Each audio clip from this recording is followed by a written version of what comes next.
Hello, I hope everyone is doing well today. So I've recently started playing an old account with kind of newbie main type stats, and I wanted to solo Bandos, so I practiced it a little bit and then decided to make this guide to show you how you can do it on an account with relatively modest gear and pretty low stats. So you can see I don't even have Barrow's gloves, need a few more quests for that. No fire cape, I've got a Ceradoman cloak instead, and no tassets, those are very expensive and you can simply substitute them with a Barrow's legs, not quite as good but much cheaper. So I am only 77 attack, 82 strength, 75 defense, and 97 combat.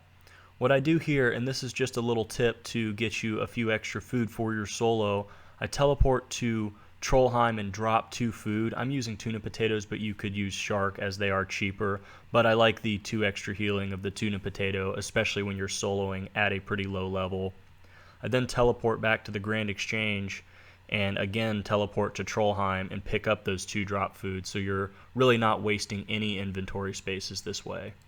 I do recommend having Edgar's Ruse quest done so that you can use the Trollheim teleport. It saves you a lot of time as opposed to having to walk all the way up Trollheim.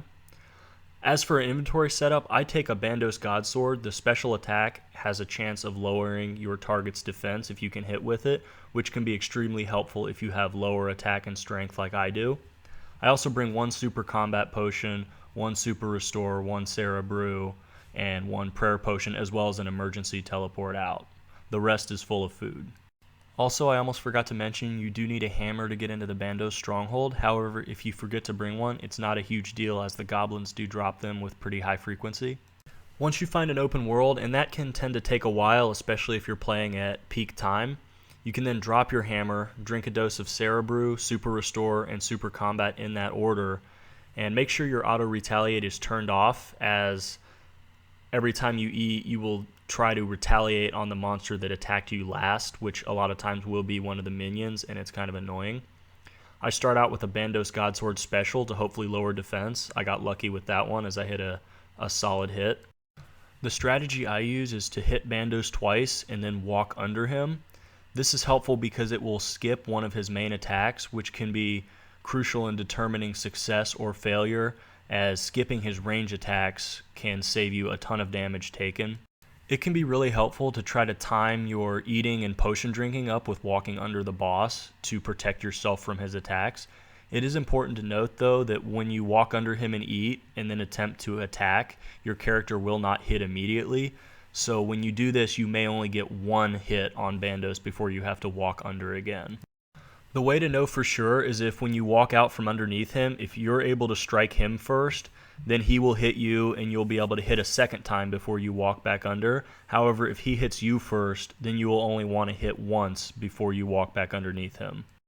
There are people that would say that it's a waste of time to try to solo Bandos at this combat level since I'm only getting 1 kill per trip, and I agree that it's not the most efficient way to do it. It would be much more efficient to work as part of a team or just wait until I'm a higher combat level, but I think as long as you're having fun with the game, it's worth doing. And if I'm able to get that Tassets or BCP drop, I wouldn't have anyone to share it with. And also, it'd be pretty sweet to see a level 97 with the Bandos pet. That'd be kind of awesome. I think the most important thing is to stay focused, keep your HP up, and stick to the method of attacking and walking under, eating when you have to. And also just note that if you do die up here, it only takes about 8 minutes to get up here if you have the Trollheim teleport and get kill count to get back in here, so you're really not in any sort of rush. And also, it's not a huge waste of time to attempt this and then fail, because it really doesn't take long at all to get that kill count.